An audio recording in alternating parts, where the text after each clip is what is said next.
Bem-vindo, alunos e curiosos de plantão.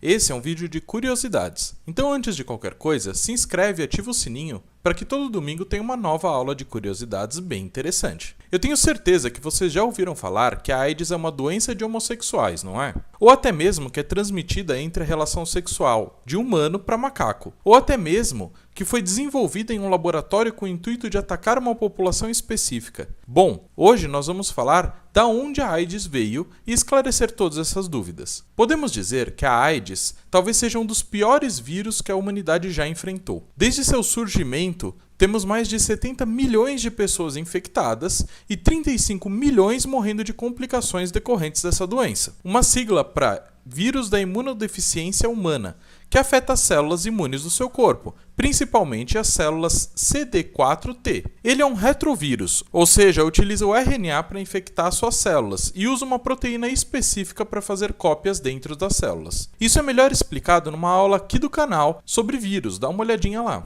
O HIV é transmitido por fluidos corporais, como sangue, sêmen, fluidos vaginais, leite materno, porém, curiosamente, não é transmitido por saliva. Isso acontece porque a saliva é cheia de anticorpos e proteínas antimicrobianas, que impedem o HIV de ficar ali. Quando você é infectado, geralmente você começa a ter febre, dores nas juntas e coisas semelhantes a uma gripe normal. Porém, em algumas semanas, os sintomas somem e tudo fica bem novamente. Esse estado de tranquilidade fica durante décadas, até que um dia você volta a se sentir mal e não se recupera mais. Isso acontece porque quando você é infectado, o seu corpo combate o vírus da forma que pode. Então, o vírus começa a atacar as células T e vai matando elas aos poucos. Depois de muito tempo, ele matou células T suficientes para o seu corpo não ter mais como se defender de outras infecções. Daí você fica mal e não consegue se recuperar. É aí que podemos dizer que a pessoa tem AIDS, que significa Síndrome da Imunodeficiência Adquirida. Em termos numéricos, uma pessoa normal possui de 500 a 1.500 células T por microlitros de sangue, enquanto uma pessoa que tem AIDS, esse número vai cair para 200 ou até mesmo menos. Com esse conhecimento básico de como a AIDS se manifesta, vamos entender agora o histórico dessa doença. Nos anos de 1980, homens homossexuais saudáveis começaram a desenvolver cânceres e doenças infecciosas raras, e alguns começaram a morrer por isso. Um imunologista da Universidade de Los Angeles observou um padrão em 5 pacientes,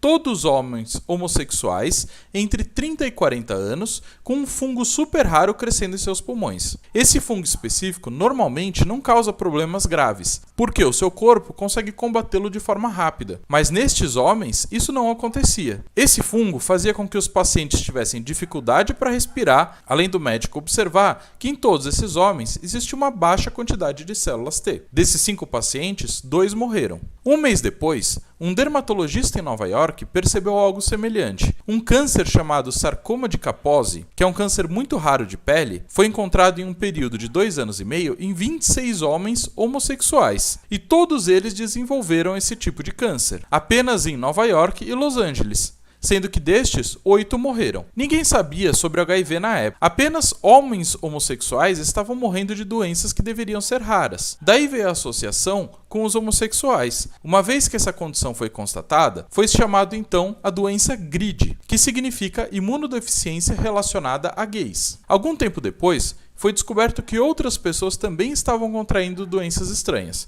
como os hemofílicos, que precisam constantemente de transfusões de sangue, usuários de drogas, mulheres, crianças, até mesmo homens heterossexuais. Um caso curioso foi de 20 imigrantes do Haiti nos Estados Unidos, que todos tiveram problemas raros, e nenhum deles era homossexual. A esse ponto, a doença deixou de se chamar GRID e começou a se chamar de AIDS. Também com essa informação, os médicos começaram a perceber que ela poderia se espalhar pelo sangue. Em março de 1983, o CDC americano recomendou então que os médicos tomassem cuidado com transfusões sanguíneas. Mas até agora não se sabia o que causava a AIDS, apenas que a doença era uma imunodeficiência e que ela existia e afetava quem tinha contato com o sangue de outras pessoas. Um biólogo molecular francês teve a ideia de pegar o sangue dessas pessoas infectadas e passar por uma espécie de peneira, que iria filtrar fungos e bactérias. Uma vez que nada foi encontrado, ele chegou à conclusão que o agente infeccioso era pequeno demais e passaria pela peneira. Então ele suspeitou que poderia ser um vírus. Assim, ele e seus colegas de laboratório procuraram um vírus nas amostras de sangue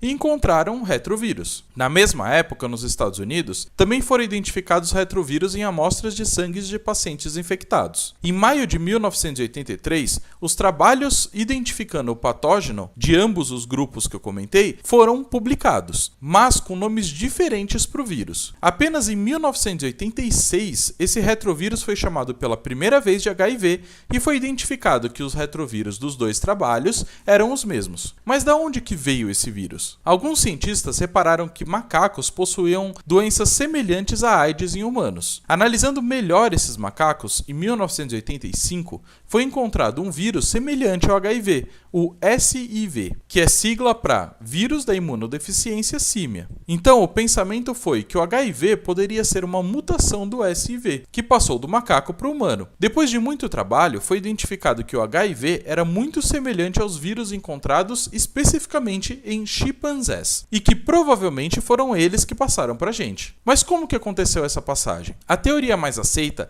é que devido à caça ilegal e à alimentação por carne de caça, deve ter havido algum contato com o sangue contaminado de chimpanzé com o sangue humano, através de algum corte na mão de quem manipulava a carne ou até mesmo contato do sangue com a boca dos caçadores. Esse vírus pulou para o humano e sofreu uma mutação suficiente para atacar as células humanas. Daí o HIV surgiu. Algo muito semelhante com o que vivemos atualmente. Claro que isso não aconteceu uma vez só. Isso aconteceu diversas vezes. Sabemos disso pois existem diferenças genéticas do vírus, dependendo do local onde estamos falando. Mas o mais incrível é que através da ciência genética podemos afirmar que o primeiro caso de infecção aconteceu no sudoeste de Camarões, em florestas próximas ao Congo. Além disso, podemos dizer que, baseado nas amostras de HIV mais antigas e análises moleculares, a primeira infecção aconteceu por volta de 1908. Também estima-se que o vírus, durante esse tempo, provavelmente veio de um humano infectado para a cidade de Kinshasa, que era uma cidade de comércio que tinha muito contato entre os humanos e muitas prostitutas. Ali, esse humano transmitiu para outros humanos. E se não bastasse isso, na época, os colonizadores utilizavam agulhas compartilhadas para tratar doenças tropicais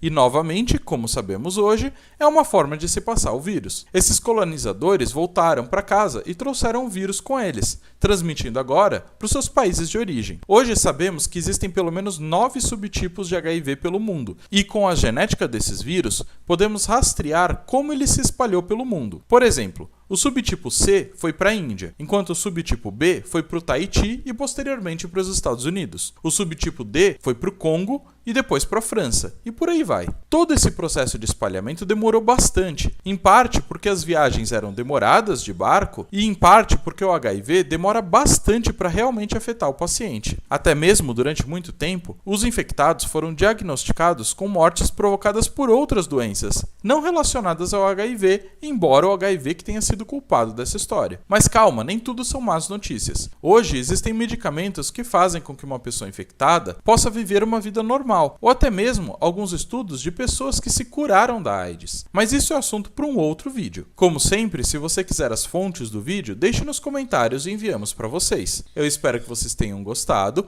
Voltem aqui para mais aulas de curiosidades domingo que vem. Muito obrigado!